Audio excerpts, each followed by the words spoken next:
Also, I forgot that China declared the war on Japan, and they lost within like the first year. Man, that is horribly pathetic.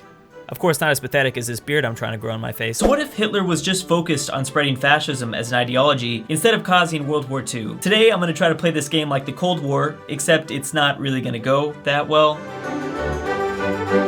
Now, I do realize this is going to be an incredibly boring game to play. Luckily, as I normally do, I'll only show you the highlights, but just know deep down inside, I'm gonna wanna fucking kill myself. So as I said, my goal in this campaign is to spread fascism to as many countries as possible without actually going to war with either the Allies or the Comintern. Adolf just has other priorities in this world. He doesn't wanna be a complete dick this time around. Oh yeah, and I'll also be playing with the newly updated Road to 56 mod, so we'll have some interesting things to look at. Not only on my side of things, but just to kind of see what the AI does. I guess my biggest fear, Mussolini is just gonna start shit, and I can't do anything about that. So please, don't ruin this for me, Benito. I'm not sure if this is a good idea, but I think the first country I want to try to convert is Poland. But then obviously, this region is pretty high on my priority list. Okay, this is a little funky. The British have forced Iran to demilitarize this zone. That's gotta make you pretty mad. Maybe you'll want to join Papa Hitler in some fascist fiestas?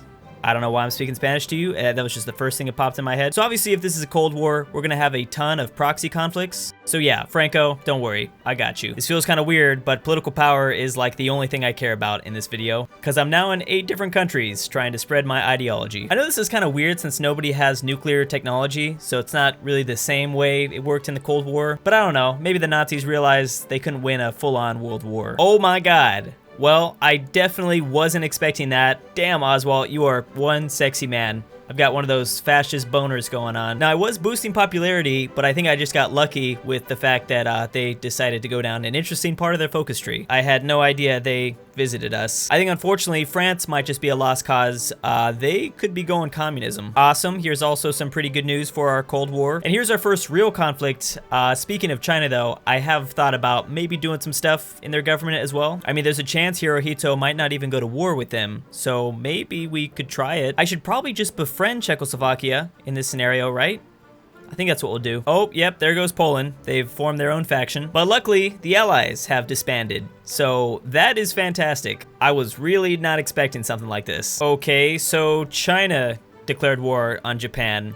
That's new. I guess let's go ahead and support Hirohito and send some volunteers over. So just because this is a Cold War doesn't mean I can't technically start up a small conflict. The rule is I just can't trigger World War II and get major powers involved. So I think I might try this here. The Swiss also formed their own faction, but again, I mean, that's fine. If Yugoslavia wants to join the Free States, please do it. Just please do it. Okay, well, let's see what happens. I mean, world tension's only at 17%, so it might be okay. Good, good. My ideological friends are helping out. And perfect. Croatia just popped out, but also I'm at war with Czechoslovakia, which is kind of okay. And there's another huge victory for fascism. Japan just took China. This would be the big prize though, if I could get British Raj to join our side. That'd be such a massive deal, and because the British still own them, I think it's likely. Okay, so there's the peace deal. I chose to take all of Yugoslavia because it makes sense for my focus tree, but then I puppeted Czechoslovakia because I felt like that'd be more of a natural thing to do if this was a Cold War. I don't know, I was just trying to get into it, trying to roleplay here. Damn it, Greece. Okay, well, they refused to be our bitch.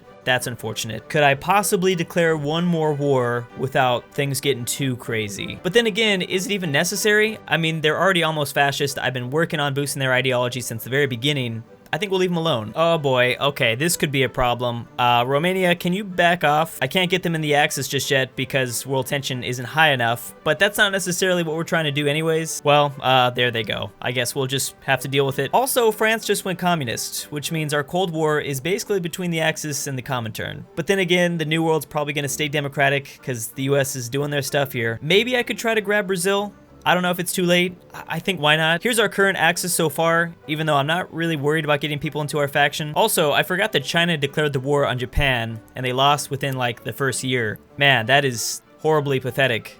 Of course, not as pathetic as this beard I'm trying to grow on my face. Uh-oh, it might be a race for Canada. I had no idea this was going on. Both communist and fascist support is rising. We're probably gonna wanna help out. I might be able to also get Mexico, but I'm starting to run out of political power. So Scandinavia just formed the Three Brothers, which kind of sucks. I mean, I'm really close to switching Sweden's ideology, but I guess it's fine either way. And now Japan is going to take out the rest of China, which is great. Perfect. And there is a civil war inside of Romania. And because I switched Poland to fascist, they joined the Polish faction as well. And there we go, Greece. It's about time, buddy. Let's go. Get in here. Things are starting to get a little bit messy because I started justifying on Belgium before world tension was at 52%. I was just gonna try a little sneaky invasion because I didn't think anyone would help support Belgium. They're among one of the only democracies left in all of Europe. And here's Karl trying to trick me. He's down to join the Axis, but that would cause kind of World War II. I don't think so. Yes, okay, there it is. Civil War in Mexico. Let's send the volunteers over. Even though I don't think they need our help, but it's fine, I got you. Damn, Canada's gonna be close. Next election is coming up in like 6 months. Okay, so this is kind of a pretty big problem. Yeah, definitely. And now it's gotten into an even bigger problem because damn it. This is gonna be really bad because I think Papa Stalin is gonna demolish all these countries and the Comintern is about to get a whole lot more powerful. And so it begins. There you go. Karl, because I didn't help you out, you join the communists instead. I mean, I could try to send volunteers over, technically. I don't think it's gonna be enough though. I'm allowed to send 8 because it's such a massive conflict, I guess. I got excited there for a second, but yeah, I guess Iran's going through a democratic civil war. Maybe I should help out the non-aligned side now that I think about it. There we go, Siam, go ahead, join in, perfect. I'm afraid all the fascist countries are just gonna join Poland's faction. Stupid Turkey. Okay, why did you do that, Turkey? I was so close. It was about to happen. Oh, and also the Three Brothers just got a 4th brother. Okay, this is pretty bad. This is pretty bad. I don't know if this is a Cold War anymore. Son of a bitch. Okay, that, damn it, Oswald. You know, playing with this Road to 56 mod makes Hearts of Iron 4 a bearable game. Because in vanilla HOI4, Germany triggers literally everything. Not so much when there's a bunch of unique national focus trees. France and Siam are now at war, so Siam wants me to obviously join in. They, or the rest of the other countries out there, clearly didn't realize this was supposed to be a Cold War game. Adolf's trying not to be an asshole. Come on, guys. We were just about to switch over Canada too. Their election's in October. Right now it's July, but they'll be dead by August, more than likely. Now I can technically invade Belgium, but I mean, it's 99 world tension. They'll probably just join the Comintern. Damn, and there goes Trotsky. We were pretty close to seeing him. Obviously, I didn't really stage any coups in this game because for the most part, it's useless. At least in the past, they don't really work out that well. Wow, okay. Now, even Mussolini is at war. That's just sad. This has gone horribly. All right, clearly this video hasn't been perfect, but at least we get to see Canadian Hitler. They somehow survived for just long enough. And they would want to join my faction if Poland didn't take the damn glory from me. We do also have nationalist South Africa, so I mean, thanks, British Empire. All right, well, you might as well. I mean, I don't see the point of the whole Three Brothers thing anymore. 5 brothers now are in this faction. Canada is basically gone, and that civil war in Mexico never actually finished. I don't know why, it was like a complete stalemate the whole time. This is definitely one of those never-ending conflict wars with the US and Stalin kind of on the same team against the rest of the world.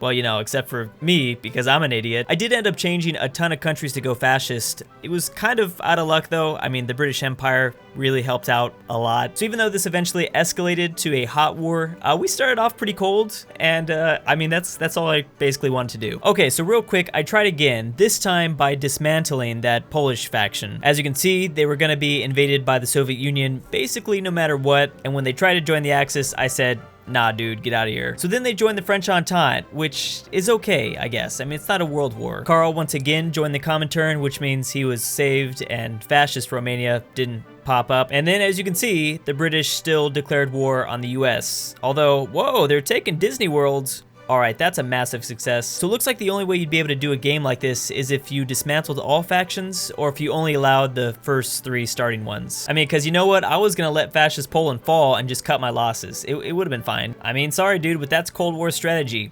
What else was I going to do? And as you can see, I just said, screw it. I'll let the British Empire join the Axis and we will fight alongside them. Interestingly, this time I lost Siam to the Comintern, even though, I mean, they're non-aligned. But clearly Papa was trying hard to get them on his side. And from the looks of this, there was definitely a little competition going on between our 2 ideologies. The Union of Red Dragon. Come on, guys, don't be a traitor. Thunder Dragons are much better. And I didn't even talk about how Alf was leading the US this entire time. Like, I haven't seen FDR for this entire video, which is a little weird. Anyways, I'm sure you guys could probably figure out a much better way to do this. This was kind of experimental, but I think, you know, I was onto something. Maybe. I don't know. Thanks for watching, and I'll see you next time. And of course, big thanks to Neo, Wyone, Destinyfucker 9000, Jacob W, Elfie, Stormblade, Ethan J, Kirby, Humor Demon, Namir, Stefan M, and Furry Cruz for being my crack daddies. If you want to support me, you can find a link to my Patreon in the description down below. Thank you so much for helping, Crack Boy.